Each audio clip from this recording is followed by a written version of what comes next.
Krásný den přeji. Vítám vás u dalšího dílu našeho pořadu Křeslo pro hosta a jsem moc rád, že dneska tady můžu přivítat Aničku Sedlákovou. Ahoj. Ahoj. Tak Aničko, pověz něco krátce o sobě. Jak by ses představila, co bys nám o sobě pověděla na úvod? Tak jo, tak já jsem teda z Blanska přímo. Studuji teďka na Vysoké 2. rok učitelství pro 1. stupeň. No, takže hodně a často pracuji i ve farnosti s dětma. A je to takový, jako ty děti s těma úplně žijou nejvíc. Potom jsem jinak skautka teda a mám ráda sport, hudbu, od každého něco. Díky moc za tohle.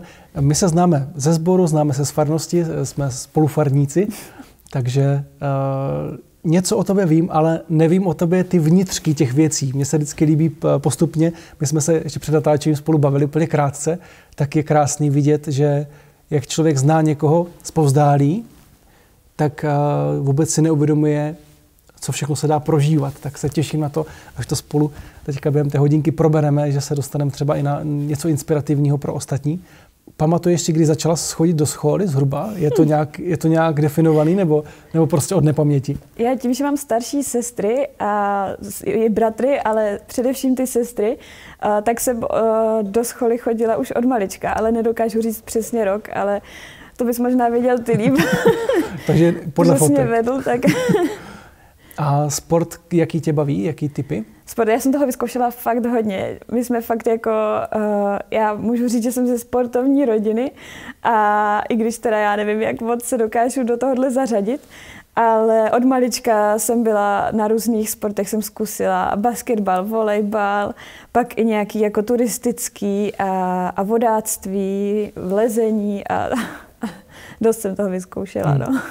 Takže aktivní s rodinou i v kroužcích? Jo. Vím, že tvůj brácha je aktivní v Orlu. Ty kroužky spíš přes Orel nebo i obecně takhle městský? U nás v Blansku ještě teď mně přijde, že už je to trochu míň, ale hodně jelo Kolpingová rodina. A zejména to byla jedna rodina, která dělala hodně aktivity jako turistické a vodáctví právě a lezení po skalách a tady takové víc adrenalinovější sporty. Tak s těma jsem hodně jezdívala. Právě zase i se staršíma sourozencema jsme vždycky jezdívali do Rakouska každý rok na vodu, kde se lezlo vlastně i na feráty. A dělali toho hodně. I tady v Blansku jsme splouvali řeku tady a bylo toho hodně. Jestli se nepletu, tak oni i půjčovali kajaky do lázní, že? Jo, vlastně taky? I na potápění v lázních, jo. Tak to jsem taky zkoušela se potápět v lázních, no. S přístrojem. Zajímavá představa, já jsem z toho viděl jenom fotky, ale jo. Super příprava. Byla to sranda, no. Díky moc za to podhoubí, kde všude se cítila dobře, protože já jsem to takhle měl, že to společenství, které je při farnosti, se prolíná s těma kroužkama a právě ať už je to s Orlem, který prostě jsou děti z farnosti, tak ta Kolpingová rodina a že jsme v tom docela hodně žili. Jak to pro tebe hrálo tu roli spojování kroužku a farnosti a případně jak to bylo dřív a jak je to teďka, protože s tím věkem člověk se trošku dostává jinam, jestli to cítíš taky tak? Jo, to určitě. Teďka jsou úplně jinde. A to stejný i ty sporty. Teďka už jako nedělám nic závodně, už je to jenom čistě jako pro zábavu a pro to, aby mě to dělalo radost. A nebo když jdeme takhle s partou právě se společenstvím někam. Ale dřív jsem právě chodívala i jako závodně, tak to nebylo, jako některé věci nebyly spojené s farností. Tak to občas bylo těžké, hlavně ty zápasy a takhle. Tak jsme často třeba mívali v neděli, což teďka už vím, že jako se mi to tolik nelíbí, nebo tím, že moje mladší sestry taky chodí hrávat zápasy a mají to často v neděli, je to fakt častý, je to teda i v sobotu, ale i v neděli, tak to mně přijde takový, jako, že mě to mrzí vlastně, protože mám tu neděli teďka hodně jako pro rodinu a proto jako snažím se vlastně i školu tam nedávat v tu neděli, že se tu neděli snažím tak jako naplnit vírou v kostele a hlavně tou rodinou, protože chodíme vlastně i s rodinou a s přáteli večer každou neděli sportovat, tak jenom tak pro zábavu, tak takže ty neděle nechávám si takhle volný a to je to, co se asi dost změnilo, no. I ten pohled, že dřív fakt jako jsem tím hodně žila, jakože mě tolik nezáleželo na tom, jestli půjdu do kostela nebo tak, ale potřebovala jsem jako ten sport a takhle. Víc tou partou, ono to docela přirozený, myslím si, že to tak. Zároveň i ta parta byla právě v kostele, ty aktivity právě, i ty sportovní, některé byly s farností, nebo tak, jak jsem říkala, ta Kolpingová rodina toho dělala dost. Takže to pak navázalo spoustu kontaktů, protože sport prostě spojuje hodně a když se vyjede třeba na týden na vodu a tak to spojovalo hodně. No. Teď se ještě zeptám, nevím, jak to vnímáš ty, nebo jak moc ti to je. Já někdy v tom věku vím, že jsem si uvědomoval, že spoustu kamarádů přestává postupně chodit do kostela, že to se tam člověk cítí v té generaci trošku sám. Je to něco, co cítíš a je to, jako máš tomu nějaký pocit, nebo to prostě jenom bereš tak, pokud se to ještě teďka tak děje? Já nestíhám sledovat ty generace přesně, zatříďovat. Jo, já jsem zaznamenala takový blok, mně přijde, že hodně mladých vždycky jde na běžmování a sejde se nás tam třeba 30 a potom postupně odpadají. Jakože to běžmování mně přijde takový, že je běžmování, všichni nadšení a pak to postupně tak jako odpadá. Nevím, přijde mi tohle takový jako zvláštní a dost nad tím jako přemýšlím, ale takhle mě osobně, já jsem hodně pocítila samotu, ale asi ne ve farnosti, to jsem asi nepocítila nikdy, ale samotu jsem pocítila právě, když jsem přestupovala ze střední na vysokou. Já jsem na střední byla na církevní škole, takže i tam jsem měla velký přísun té víry a bylo to velký. A vlastně i tady ve farnosti hodně se bavím jednak s mladšíma i se staršíma, takže tam se cítím vždycky jako být součástí. Akorát je pravda, že teda když takhle chceme někam jako s partou nebo tak spolčo jsem tu měla dřív, ale teďka už prostě třeba nemáme. Což mě hodně chybělo, to mě hodně mrzelo. No. A to jsem dost postrádala, takový to pochopení a bavení se o víře s někým, protože na střední jsem to mývala s těma spolužačkama a teďka na té vysoké prostě to tak není. No. Takže to mě dost chybělo. A ještě kdybys, teď trošku to beru jako jednak rada těm, co nás poslouchají z tvýho věku a jednak i pro mě, protože čím teda vlastně, jako ty jsi to trochu zmínila, že se bavíš s mladšíma i staršíma a že si to vyhledáváš, čím se dá trochu jako nahradit to, že v tvé generaci plus minus 2 roky je trochu jako odliv a rozptýlení právě i tím, že my jsme kousek od Brna, tak spoustu lidí dojíždí nebo bydlí jinde, tak čím se to podle tebe dá jako to postrádání proměnit a nahradit, aby ti to, nebo co jsou ty tvoje věci? Řekla bych, že fakt jít jako zatím. A třeba vím, že teďka je toho spoustu, kor pro těch mladých se snaží, že jo, VKHčko hodně teďka jede v Brně, ale i v Olomouci. A je toho dost. Já tam teda do VKHčka nechodím, ale vím, že to funguje a že tam mají spolča. A to mám vlastně i ze zkušenosti od sestry, ta si tam našla vlastně teďka už manžela ve spolču, takže myslím si, že to je hodně důležitý. Spolčo pro člověka. Člověk podle mě se potřebuje hrozně v tom mým věku, jako když člověk mladý, tak potřebuje mluvit o té víře a potřebuje vědět, že na to není sám, že to je v pohodě, že prostě chodit do kostela je normální a je nás hodně. Teďka taky na vysoké, to se mi strašně líbí, ze začátku jsme se jako neznali a takhle, jenom jsem tam měla pár spolužaček ze střední, který o mě věděli, že jsem věřící. Ale jinak ne a postupně se to tak jako odkrývá. Ještě doteď někdo jako zjistíme, že vlastně ty taky vlastně jsi věřící. A je to vlastně hrozně pěkný, že čím dál tím víc už jako se můžeme i o tomhle bavit a je nás tam fakt hodně. Že ze začátku tak vůbec nevypadalo a teďka najednou jako i na tom našem oboru, kde nás je prostě 80, tak prostě je tam nás několik a je to hrozně pěkný, no. Že to člověk takhle postupně poznává. A ty cestičky toho, jak na to přijít, to já jsem teďka vybavil svůj příběh. Tuším, že rok 2009, tady byl svatý otec v Brně a já jsem pak přišel druhý den do školy a teď jsem úplně ráno prostě lehl na lavici úplně mrtvej a vedle mě přišel nějaký spolužák a lehl si úplně stejně na tu lavici takhle tam a čekal těch posledních 5 minut, než přijde učitel. A říkám, jsi nějaký unaven? No já byl včera na jedné akci, říkám, na které? A na svatým otcovi. Říkám, já tam byl taky. A já jsem, nebo buď to on nebo jeho brácha držel mikrofon na svatým otcovi. Takže jenom z toho, jak jsme si lehli unavení po dlouhé akci na lavici, takže jsme zjistili. A pak se člověk jinak zdraví. Nevím, jestli máš ten pocit taky, když je ta společný zájem, ať už v tom sportu nebo skautingu, tak i v té víře, tak prostě se najednou otevře úplně nový způsob komunikace. Jo. Takový přátelský spouto najednou, no. Takový příjemnější, no. Jako v té víře člověk se nemusí bát cokoliv, jako říct, že vlastně o víkendu byl v kostele, že o víkendu byl na nějaké akci křesťanské a už to není takový to jako, jo, byl jsem na akci, ale byla to křesťanská, no. Rozumím. No. Taky často mluvím před cizím a o katolickém domě jako o kulturním centru. O malém kulturáčku. Když chci říct něco úplně, co nesouvisí s tou, bavím se o tom, kolik jsem musel koupit stolů nebo něco, nějakou historku, která nezáleží na tom, kde to bylo, ale člověk musí trošku zabalovat, aby to nebylo předmětem debaty, to slovo křesťanský. Bavili jsme se o tom, tady ten podcast se snažíme držet v nějakým podobném duchu a ono to vyplynulo tím prvním, který to nějak nastavil docela přirozeně a trošku k tomu inklinujeme, ale ten bod po tom úvodu, tom kým jsi nebo kdo jsi, jak vlastně, z čeho vycházíš, nebo i z té farní rodiny, i z té tvé rodné rodiny, tak bych se chtěl zeptat na nějaké tvoje duchovní zážitky, které tě formují, protože už si ve věku, kdy máš za sebou běžmování, jak zmínila, takže bavili jsme se o tom na začátku, že si možná něco ještě mladíčka, nebo že někde jsme to takhle řešili, ale jestli můžeš trochu se rozpovídat o sobě, o té duchovní cestě tvé, co jsi zatím prožila, nebo kde se tak nějak vidíš, nebo to, co tě potkalo, to, co tě formuje. Já jsem teda od malička pocházím z křesťanské rodiny, kde docela jako každou neděli do kostela a často i ve všední dny chodíme do kostela a takhle, takže od malička jsem byla k tomu vedená a toho Boha jsem znala, ale bylo to prostě pro mě jako 10 do kostela, takový trochu kroužek možná, pro mě nějaký zájmový kroužek další, co je jako navíc, ale nikdy jsem to nebrala nějak víc. A něco jako, co bylo mým jako smyslem života nebo takhle. A potom, když jsem měla takovou jako těžší situaci, nebo jo, já jsem chodila s klukem, chodila jsem s ním jenom chvilinku, ale bylo to dost intenzivní, byla jsem ještě malá a bylo to takový pro mě jako velká láska a tohle. A potom to hrozně rychle skončilo a docela bolestně a byla jsem z toho hodně špatná a právě třeba fakt jeden večer jsem hrozně brečela a už jsem nevěděla, co dál, měla jsem takovou trochu paniku, byla jsem hrozně sevřená a nemohla jsem prostě usnout. A tak jsem se pomodlila zdrávas, protože prostě jako proč ne? A strašně, jakmile jsem se to modlila, tak strašně prostě to ze mě spadlo.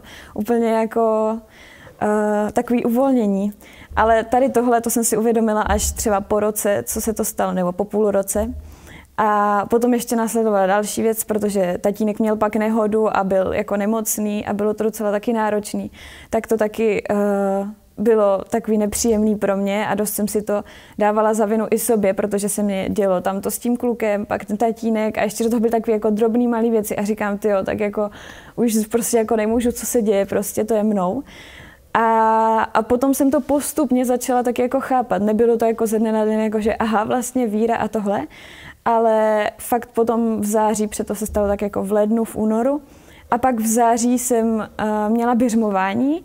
A od té doby se to tak nějak jako začalo měnit a vlastně jsem si uvědomila i tu svoji víru, protože i ten kluk mě hodně vedl k víře, kdy já jsem ještě tu víru brala jenom od rodičů a ještě jsem neměla nějak jako v sobě to ukotvený. A ani jako sama se sebou jsem nebyla úplně ještě v pohodě. A potom díky tomu běžmování se mě to začalo všechno dávat dohromady. To, že já jsem člověk, který má nějakou osobnost, to, že mám vlastní víru a že to je vztah můj s tím Ježíšem a tak. Takže to bylo takový obrovský skok, který jsem v životě měla z té mé víry.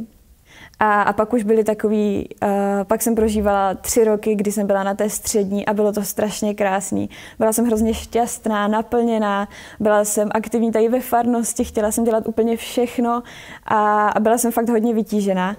A bylo to úplně skvělý, fakt doteď na to vzpomínám úplně jako, fakt jsem měla hroznou radost prostě a byla jsem prostě úplně naplněná. A potom byl takový přechod ze střední na vysokou, kdy právě i, jak jsme se bavili o tom společenství, tak to byl docela pro mě šok. I skrz tu víru, že najednou jsem se musela trochu Bylo to pro mě takový trochu svazující, že jsem se vlastně trochu bála najednou a nevěděla jsem, s kým se o tom bavit a takhle. A to už pak bylo na té vysoké. A tam jsem pak zažívala zase jiné věci teďka jsem pořád na té vysoké a je to zase jinačí, no. A ráda vzpomínám na to, když jsem měla tu radost a byla jsem šťastná. A to neříkám, že teďka nemám radost a že tohle, ale je to zase něco jiného. Zase jsem úplně jinde a ta cesta tak nějak jako pořád jde a je to nahoru i dolů pořád. Jenom to potom největším, po tom běžmování to bylo úplně jako největší takový jako zblížení s tím Bohem. A teďka už jenom tak jako Teďka už je to vztah, kdy prostě i v lidském vztahu je to taky takový, že vlastně občas je to horší, občas prostě, když se modlím, tak prostě jsem naštvaná na Boha a říkám, proč prostě tohle musím zažívat, ale pak jsou pěkné chvíle, kdy prostě se cítím naplněná a kdy cítím, že Duch Svatý prostě se mnou pracuje a mluví třeba za mě nebo dělá to, co bych já jen tak neudělala a to mně přijde strašně super a strašně mě to posouvá dál i tady tohle, protože prostě chci tady tohle zažívat dál. To je krásný. Mě u toho napadá, jestli se dá nějak vyjádřit vlastně v té víře během té střední, tak co vlastně pro tebe bylo to nejklíčovější, kde jsi cítila tu radost? Jestli to bylo ty holky, s kterýma se mohla sdílet v té škole, nebo to spolčo, který v té době fungovalo možná ještě, nebo už pak ani už ne. Rozumíš, na které vlně se, chápu, že to bylo asi na nějakým impulzu od Ducha Svatého a na tom se zživila dlouho, ale co tě v tom ještě jako drželo, co v vozovkách nejdýl? Co bys tak jako popsala z těch věcí nějak konkrétnějc? Myslím si, že to bylo víc věcí, že to nebyla jenom jedna, že nedokážu říct jednu, ale vlastně to bylo i to sdílení, s tím, že se člověk vidí s těma stejnýma lidma každý den, tak prostě si říká úplně ty nejběžnější věci, co zažívá v životě, ale zároveň to bylo i to, že fakt jsem měla chuť něco tady i pro farnost dělat a jezdit na akce a tady tohle, tak to bylo i to, co mě pak nabíjelo vlastně. I v té službě. Že vlastně jednak ta služba a jednak i to, že jsem se já mohla někde sdílet s někým. Krása. To se hezky poslouchá. Ty jsi mluvila o tom, že s tebou Duch Svatý pracuje. Napadá ti nějak konkrétně, taky jak třeba tohleto popsat, nebo na nějakých příkladech, kdy se to dá o tom jako víc povídat, ale nemusíš, jestli nechceš jít do hloubky. Já jsem nad tím, pamatuju si minulý rok, jsem nad tím dost přemýšlela, protože jsem začala vnímat, že se mně dějí tady tyhle věci pěkný s Duchem Svatým skrz něčí bolest. Nebo když se někomu něco stane, tak vlastně ten Duch Svatý mě nějak jakoby použije díky tomuhle, tak jsem byla z toho taková trochu možná i špatná a říkám, to je zvláštní, proč někdo jako zažívá bolest, když já jako zažívám hroznou radost a vlastně toho Ducha Svatého. A no, tak jsem z toho byla taková špatná a pak jsem si to vlastně utřídila i vlastně díky duchovnímu vedení, protože jsem se začala o tom bavit i s knězem jedním a to mě taky dost pomáhalo si utřídit vlastně ty moje myšlenky a to, proč ten Duch Svatý třeba konkrétní na tomhle příkladu, proč ten Duch Svatý vlastně pracuje takhle a tak. No a pamatuju si, že vlastně ten první moment, kdy jsem tady tohle zažila, takový nejsilnější, kdy mě fakt jako Duch Svatý jako mluvil místo mě, že jsem to nebyla já, ale prostě mluvil ze mě Duch Svatý, tak to bylo právě, moje sestra byla hodně nemocná a byli jsme všichni z toho doma úplně špatní a bylo to takový nepříjemný. A já jsem, nevím, prostě jsem za ní šla jednou a prostě jsem s ní mluvila. A fakt jako pak jsem od ní odešla, jako po tom našem rozhovoru. A já jsem vlastně si jako ani nepamatovala, co jsem jí jako řekla, ale prostě bylo to strašně jako silný i pro mě, že jsem vlastně pak taky po tom rozhovoru začala brečet, i když to jako bylo, jako cítila jsem, že to bylo hrozně pěkný a ten Duch Svatý prostě jako tam mluvil a vlastně obě dvě na to spolu rádi vzpomínáme, protože to bylo fakt silný a to bylo takový poprvé, kdy jsem to zažila a potom mě k tomu hodně pomohlo spolčo, protože vedu spolčo mladých 12+ do 9. třídy. A tam to taky vnímám, třeba při modlitbách nebo takhle. A tam mě to strašně baví. Z začátku jsem byla taková jako vymýšlet program a bylo toho hodně a náročný, jako co vlastně je zajímá a takhle. A no, ale taky mě to hrozně jako naplňovalo a doteď, protože je pořád vedu, tak mě to naplňuje a hrozně mě to baví. Vymýšlet jako programy a to mně přijde taky hrozně pěkný, protože Duch Svatý prostě pracuje úplně jako kdykoliv. Jakože se v noci probudím ve 2 hodiny, vymyslím program a usnu a jdu spát prostě. Jakože fakt ten program nevymýšlím, jakože jdu si sednout a jdu prostě jako vymyslet program, ale prostě jako přichází prostě tak, jak ten Duch Svatý si to použije. Občas jdu třeba na procházku, poslouchám podcast a nevím, si říkám, tak tyjo, to by bylo dobrý, tak si vypnu podcast a prostě to vymyslím. A párkrát se mi stalo, že jsem si teda cíleně sedla, ale prostě jsem se pomodlila a modlila jsem se a tím jsem jakoby vymýšlela to spolčo.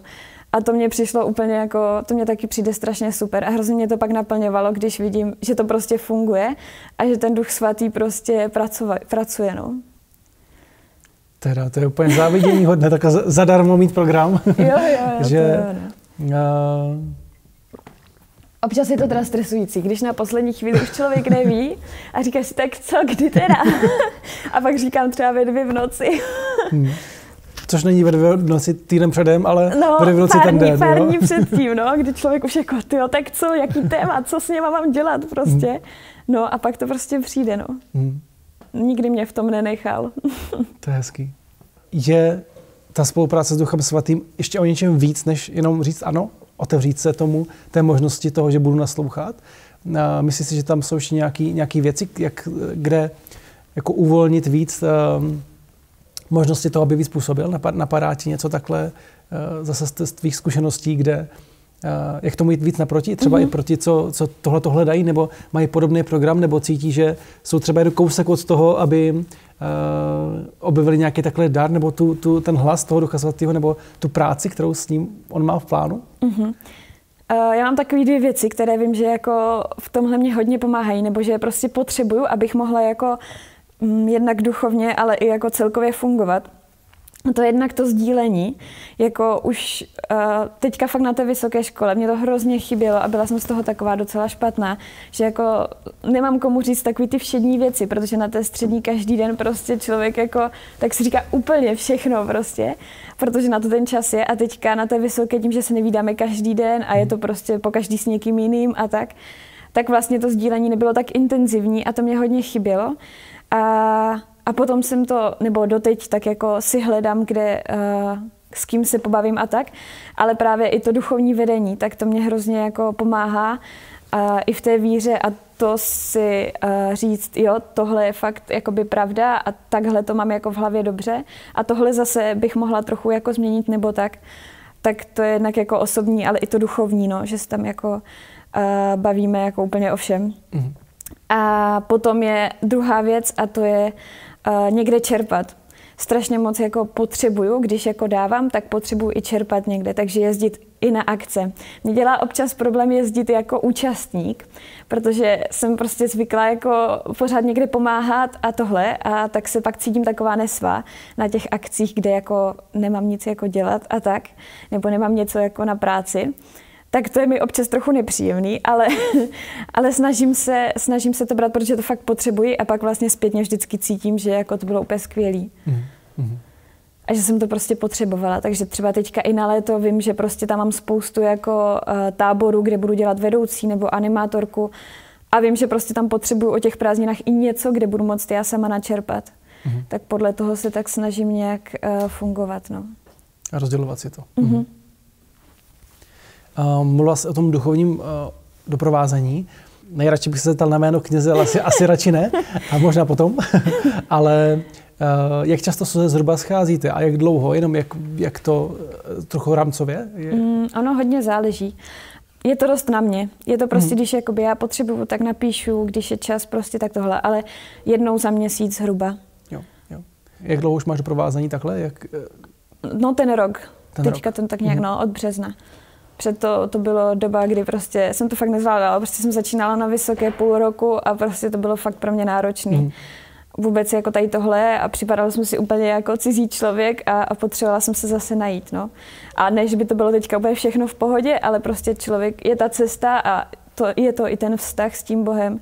Vlastně to, že to jde občas nahoru, občas dolů a člověk to potřebuje prostě si urovnat a brát to tak, jak to je. Mně se na tom hrozně líbí, že člověk se může opravdu ukotvit a že věnuje tu hodinu na to, aby přemýšlel nad tím, jestli jde správně. Protože to si bez toho duchovního doprovázení vlastně málo kdy na sebe uděláme čas. Že pokud máme potom sloužit a sloužit ještě v Duchu Svatým, což je prostě další jedna věc je vůbec někde mít nějakou službu, vést nějakou skupinku nebo prostě mít to jako to řemeslo, ta řemeslná část, tom mně se líbí ten pojem, tak pořádku, máme zemětřesení. Tak jednak ta řemeslná část, ale navíc je tam prostě ten duchovní rozměr a tam člověk nemůže jít nevyzbrojený do toho boje, protože prostě nemůže to vzít na sebe a říct, tak teď já si tady a musí vědět, že je někým v vozovkách poslaný, vyslaný nebo že to má s někým schválený.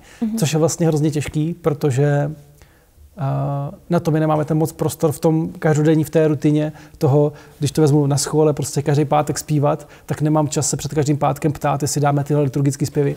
A je to prostě něco někde na tom pomezí, ale tam se odehrává ta v uvozovkách kvalitní služba, jestli se dá nějak měřit, no. Že je to prostě potřebný a těžký. A i tím lehkým úbytkem kněží a jejich vyčerpáním v uvozovkách toho časového fondu, tak je to náročně důležité. Já doufám, že se i stane nějaká služba taková, kterou si vzájemně budeme v těch společenstvích dělat, že se budeme doprovázet. Já si právě myslím, že to nemusí být jenom kněz. Jakože snažím se to právě říkat i těm našim dětem nebo mládeži ve spolču, že vlastně je hrozně důležitý prostě mluvit o tom, co člověk jako potřebuje a co v té víře vlastně prožívá. A že to je v pohodě prostě přijít za někým prostě třeba starším nebo někým, kdo prostě má třeba víc zkušeností a prostě se mu otevřít. Já jsem třeba bojovala i s tím, jako když jsem s někým mluvila, tak jsem se cítila, že mluvím víc já. Že prostě jako, měla jsem mu dát víc prostoru a pak jsem se jako cítila jsem, že prostě já potřebuju, ale prostě jsem nechtěla, protože jsem se bála, že jako to je moc, prostě jsem sobecká a je to prostě tohle.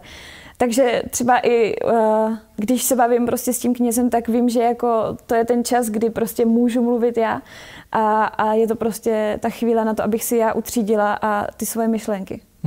Znovu říkám, padlo to na začátku, znám tě, ale jak tak vidím, neznám tě.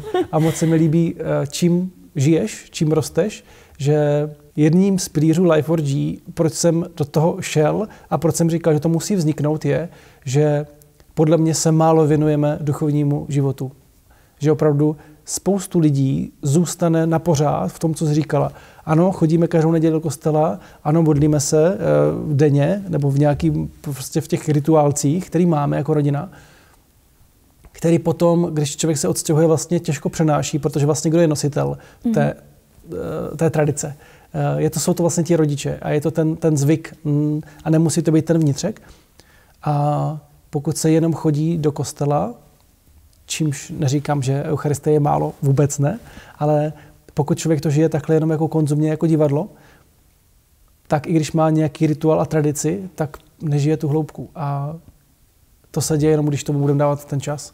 Stejně jako chodí někteří do posilovny, tak prostě ví, že jednou za rok přijít do posilovny je tak na to, aby se podívali, jak vypadá který stroj a co vynalezli novýho. Ale ne na to, aby se něco pohnulo, něco hýbalo. A tak je to vlastně ve všech kroužcích. Když člověk chce sportovat, malovat, když chce hrát hudbu, tak prostě se tomu musí věnovat.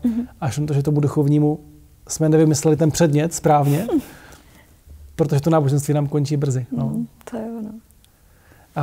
Zeptám se ještě na ten program Spolča zhruba rámcově. Jaké tam jsou, co se opakuje, co je vždycky stejné, jak dlouho to zhruba trvá a jaký máš s tím zkušenosti, nebo co bys tak jako zase v uvozovkách trochu doporučila pro nás, co bychom chtěli ty spolčo zakládat? Já jsem to spolčo nezaložila, my jsme byli osloveni ještě s dalšíma dvěma tady holkama ve farnosti, jestli bychom nemohli je vést, protože odpadli jejich vedoucí, tak jsme to teda převzali my. A tím, že to jsou ještě mladší, kteří zároveň chodí i do náboženství, tak vlastně se potřebovalo trochu rozlišit i to, že je náboženství a mají vlastně spolčo. A my sami jsme to spolčo zažili jenom úplně jako maličko, takže jsme moc nevěděli, do čeho jako jdeme a co to vlastně jako, co tam máme dělat. Takže jsme to tak jako objevovali prostě během toho, teďka druhý rok vlastně je vedeme. A bylo to takový jako fakt, doteď je to objevování, co jako první rok jsme měli jednu skupinu, teďka tam jsou někteří stejní, ale ti starší už zase odpadli a je to zase něco jiného.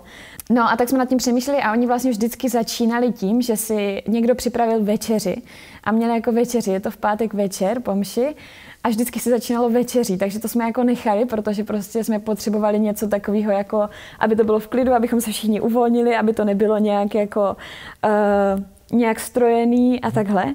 Takže vždycky doteď začínáme večeří a občas je to takový paradox, protože předtím máme mši svatou a vždycky si to někdo připraví, jako z těch děcek, i my občas připravujeme, aby fakt to bylo na každým, vždycky jako po dvojicích nebo tak, po skupinkách. Akorát nechodí pak na mši, protože připravují to večeři pro nás, tak je to občas takový, jako pořád vymýšlíme, co s tím, ale prostě večeře je důležitá pro nás. Takže tím vždycky začínáme. A pak máme takové, třeba my jsme začínali tím, že jsme z toho sami báli, protože ještě ani jsme jako nedokázali tolik pracovat s tím Duchem svatým a nevěděli jsme jako co a jak, co můžeme jim říct a co ne.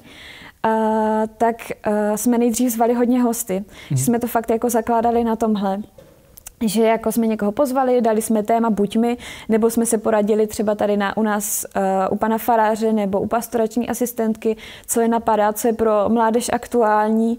A pak jsme někoho právě oslovili, třeba byl tam jeden kněz, ale byli tam i z farnosti lidi a tak jako různě jsme to brali. A bylo to strašně fajn a vlastně už druhý rok, tak ten druhý rok už je takový, že měli jsme jednoho hosta a jinak už to necháváme jako docela na nás, že se snažíme fakt jako témata, který si myslím, že jsou pro ně důležitý, nebo i oni nám sami dávají témata, který je zajímají a který je baví, nebo o čem by chtěli mluvit. A pak tam máme takové věci, které třeba jsou pro nás důležité, nebo já vím, že když jsem šla do spolčat, tak jsem měla pár věcí, které vím, že chci těm dětskám předat, tak to bylo hlavně to třeba s modlitbama, protože jich je strašně moc a já vím, že sama jsem prostě neznala, že je tolik modliteb a že třeba jsou chvály, že prostě se dá modlit prostě skrz Bibli, prostě pak jsou ty naučené a takhle, že jich je fakt hodně a že to nemusí být prostě nuda, ale že prostě jako je to ten rozhovor s Bohem. A tak se snažíme doteď, vždycky jako na konci máme nějakou modlitbu a snažíme se ju trochu s aktivitama, občas právě i s tou Biblí pracujeme, aby prostě poznali, že není jenom ta jedna cesta, jak se dá modlit, ale že můžou poznávat, takže jim vlastně nabízet různý druhy modlitby, aby si našli to svoje. Vlastně jim říkat, že jako něco jim nemusí vyhovovat, ale prostě oni si musí najít tu svoji cestu, jak s tím Bohem komunikovat. Takže to je taky takový, co v tom spolču se snažíme dělat. No a jinak taky se snažím to sdílení. S tady těma je to ještě trochu těžší, protože oni tak jako skupinkují a povídají si v těch školách, ale ze začátku máme takovou první, teďka už je to čím dál tím lepší, že už se víc bavíme. Ze začátku to bylo taky fakt opatrný, že jsme se jako styděli všichni před sebou a čím dál tím víc už je to takový, že se jako zeptáme a že se nám sami otevřou a je to strašně super to takhle vidět, že jako to funguje, no. Když se vždycky zeptáme, taková první vykopávací otázka, jako z čeho mají radost, co teďka jako čím žijí. A pak se různě doptáváme a už se teďka doptávají i oni sami sobě navzájem a je to strašně super. Takže to je takový, no, naše náplně spolča. Super. Jídlo, sdílení, modlitba a nějaký hry, máte tam taky tohleto děláte? Myslím, že třeba tento rok máme fakt jako většinu kluků, máme tam třeba jenom 3 holky, a jsou to kluci, kteří jsou sportovci a kteří chodí do skautu, takže prostě dost her znají, zároveň prostě potřebují aktivity a sami nám říkají, že prostě málo přednášek a víc her. Tak jako snažíme se tam vždycky i do nich jako něco tohle, třeba nějakou aktivitkou, ale dost i ty hry, no. Snažíme se. Třeba teďka jsme jeli společně na Mamre na víkend a to bylo strašně super, to jsme si fakt užili úplně všichni. Jelo nás tam teda trochu míň, než nás chodí do spolča, ale všichni jsou z toho nadšení, jakože doteď předvčerejškem jsme měli spolčo a mluvili o tom, jak to bylo super a říkali vlastně těm, co tam nebyli, svoje zážitky a bylo to strašně pěkný. To je krása. Já jsem vypadl v mnohým z života farnosti s mládeží, protože už 10 let nejsem mládež a je to dlouhá doba. A je to hrozně krásný. Ty jsi říkala, že zažila spolčo dřív jenom jako krátce. Já si myslím, že v něčem to není na škodu, protože my, když jsme končili spolčo, tak vlastně jsme je prožívali úplně jinak, než to, o čem teďka mluvíš ty. Protože já jsem byl u několika koncí spolč, asi 3krát jsme to zavírali, vždycky ve 3, že ty jsi použil 2krát to slovo, že vedoucí odpadli, ty starší odpadli, tak vždycky přemýšlím, co znamená přesně odpadnutí, jestli to je změna zájmu, jestli to je že vyrostou, nebo už nemají čas. Teďka ti starší ti odpadli, protože máme 2 spolče, máme středoškolský a to 12 plus spolčo, takže oni pak přestoupili do toho spolča středoškolského a byly tam holky, který fakt jako bylo jich hodně, takže byly výrazný, takže to najednou odpadlo a teďka začínáme s šestákama víc, jakože jsou tam i starší, ale víc tam těch šestáků a je to pro ně úplně nový. Takže se vlastně začínalo úplně od začátku a úplně jinak, no zase. Rozumím. No. Když mi bylo 13, tak jsem šel na první spolčo a vím, že jsem kašlal.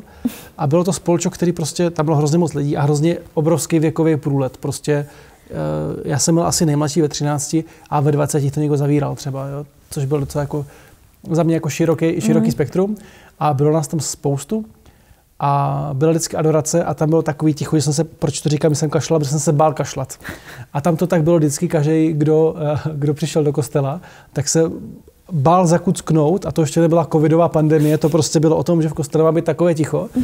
Takže my jsme tam zpívali, nyní pokloníme se a na kolenou, ale bylo to tak tiché, bylo to ta tichá adorace s písněma. Takže tím neříkám, že to bylo špatně, ale nějak, jenom tím říkám, že se mi vlastně líbí to, že to společnost se proměňuje s tou generací, která to chce žít. A vedoucí to hledají ne tak, jak to chcou žít vedoucí, ale jak to chcou žít ty děti, které to mají, ta mládež, která tam má být. A potom, ono, co se dá vymyslet jiného, jenom s tím jídlem, pokud správně chápu, a o 6:30 začíná sbor a ve 6:45 nejdřív končím vše, takže kolem 7 začíná, tak tam je důvod, proč člověk jako musí si něco zobnout. Jídlo, nějaká aktivita, sdílení a modlitba. Stejně se nic moc jiného nevymyslí, pokud se nejde koukat na společný film, což už je pořád aktivita. Takže do tohoto můžu rozčlenit cokoliv, ale jde o to těžiště, kde je a o ten vztah a toho hledání toho Boha, že to prostě nemá být jenom setkání lidí stejné generace ve farném areálu, ale že se opravdu hledá to sdílení a prohlubuje se cesta k tomu vztahu, k té modlitbě a k Bohu. Tak jsem rád za to, že to takhle funguje, protože jsem se moc v úvozovkách snažil, aby vzniklo, ale sám to neumím. Nejsem ten, který by dokázal dát dohromady spolčo. Takže díky moc za tu inspiraci u toho. Zase mám i sám pro sebe nějaké poznatky, takže se těším na zakladání nových spolč. Mimochodem, teď jsme se bavili s jedním kamarádem, ten projekt jsme nazvali Mobilní spolčo, že bychom mohli vyjet po farnostech v trojčlenné skupince s knězem, s naším patym, a že bychom mohli takhle zkusit tam, kde to ještě není, nebo už je, ale udělat tomu tu vzpruhu, být tím hostem, tak udělat takhle mobilní spolčo a projet trošku zase tu naši diecézi další aktivitkou, a to je nastartování se tady toho sdílení a té modlitby. Takže třeba se tak stane.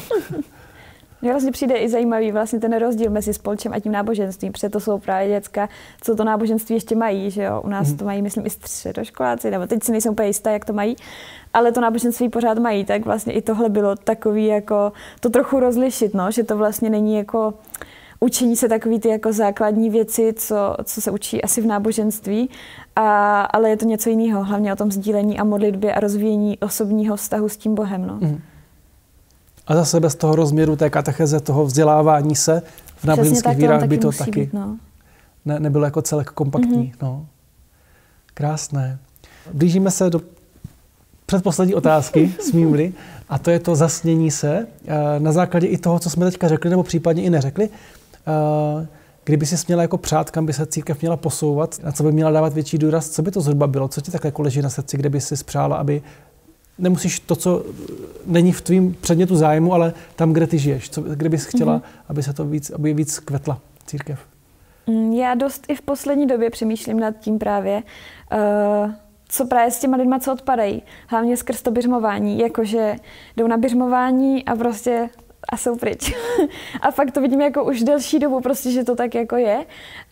A tak s tímhle se snažím jako něco vymyslet nebo nějak pracovat a vlastně o tom se bavit, no, hodně. I předtím, že jsem i v pastorační radě, tak občas i tam se snažím to trošku tady tuhle věkovou kategorii prostě říkat, že taky vlastně jsme, protože do ní taky spadám sama. Ale no, tak to by mně přišlo takový, jako, že možná i je nějak trochu uchopit do toho, protože pro mládež je toho hodně. A když je nějaká mládežnická akce, tak tam je to vlastně od 16, že jo, a občas tam bývají i mladší, takže je to prostě jako široká škála a ti starší už spíš pomáhají právě. No, takže to vidím něco takového právě posunutí tady toho, že po biřmování jako to může pokračovat a že to spolčo může vlastně být i po tom biřmování. A že si ho můžou dělat sami a může to být o to hezčí, že už tam jako nikoho nemají, kdo je nad nima, ale že se můžou sdílet a setkávat se a zažívat dobrodružství společně. No, takže to tak ve mně hodně teďka v poslední době rezonuje tady tohle a s těma biřmovancema. Ale jinak, no, nevím. Ale už to je krásné. Mně tak napadá, jako kéž by ti běžmovaní vyměnili koukání na sport, koukání na kino, tady ty partičky za to posazení v tom spolču, protože tam může být i to, co ty páteční večery, co tráví, tak si myslím, že můžou mít naplněný, že nepřijdou o nic. Myslím si, že nepřijdou o ty zážitky, které pátky jim nabízí. Já občas chápu to, že je to pátek večer. Že už je to takový, že člověk buď je unavený, nebo má jinou akci na víkend a takhle. Že je to takový náročný, ale ten čas prostě obětovat, no, je potřeba. Dávat do toho prostě, když člověk chce, tak prostě si zatím jít, no. Teď mě napadá jenom, kéž se tak stane. Kéž by to tak bylo. No.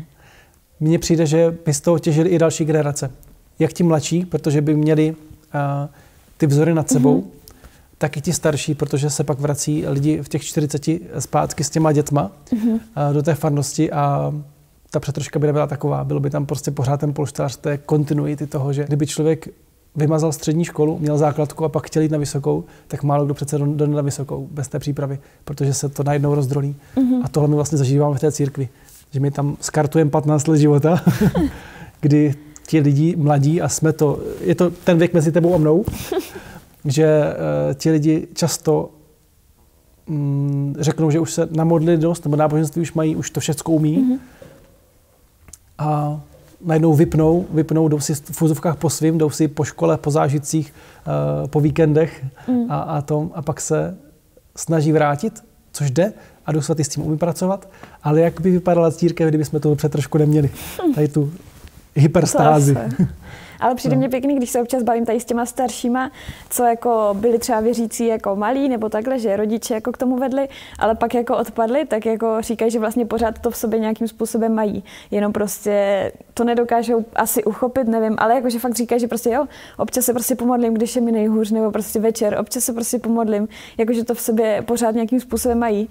Že i když jako je do toho rodiče tlačili, tak prostě přesto můžou být prostě něco v sobě prostě pořád mají, no. Určitě. A pak je to jednou právě může dovést zase zpátky, no. A Bůh umí zalívat i uschlý kytky. Je to pravda. Moc ti děkuju za povídání, za rozhovor. Říkal jsem předem, jestli chceš a nemusíš. Měli jsme to takové zajímavé pravidlo, že se na závěr pomodlíme, tak pokud bys chtěla, můžeš buď to krátce nebo dlouze, jestli ti to je příjemný. Klidně můžu. Tak se můžeme pomodlit společně. Ve jménu Otce i Syna i Ducha Svatého. Amen. Pane, děkuji ti, že se nám dáváš, že nám sesíláš svého svatého ducha. Děkuji ti, že máš pro nás, pro každého z nás nějakou cestu. Dej, ať ti dokážeme poznávat, ať ti dokážeme naslouchat a vnímat to, co ty po nás chceš. Dej, ať ti dokážeme nalézat ve všedních věcech, které prožíváme. Děkuji ti za lidi, které máme kolem sebe. Děkuji ti, že se můžeme sdílet, že můžeme mluvit. Amen. Amen. Děkuji ti za rozhovor, děkuji za povídání, bylo to inspirující velmi a hrozně moc. Mám z toho radost, doufám, že budeš pokračovat dál na té cestě, že budeš jako růst, že budeš jedna z těch, která to 15 let nevzdá a že budeš pořád takhle zářit, protože jo, je to něco, co z tebe poslední dobou vidím a hrozně mě to těší, protože vidět takhle ty zářící lidi ve farnosti je hrozně nutný, aby jsme měli to obohacení pro ty. Takže díky, že se necháš rozhařovat Duchem Svatým, že pro nás záříš. To mám radost, že to jde vidět. Často se za to modlím. Díky za to. Tak ať se ti daří. Děkuji. A já se loučím i s váma. Děkuji, že jste poslouchali až semka. Tak kdybyste chtěli nás sledovat, tak stačí kliknout odběr, sledovat nás na sítích, na Facebooku, na Instagramu a těšíme se na nový videa, těšíme se na nový sdílení, těšíme se na nový katecheze a díky, že jste u toho s námi.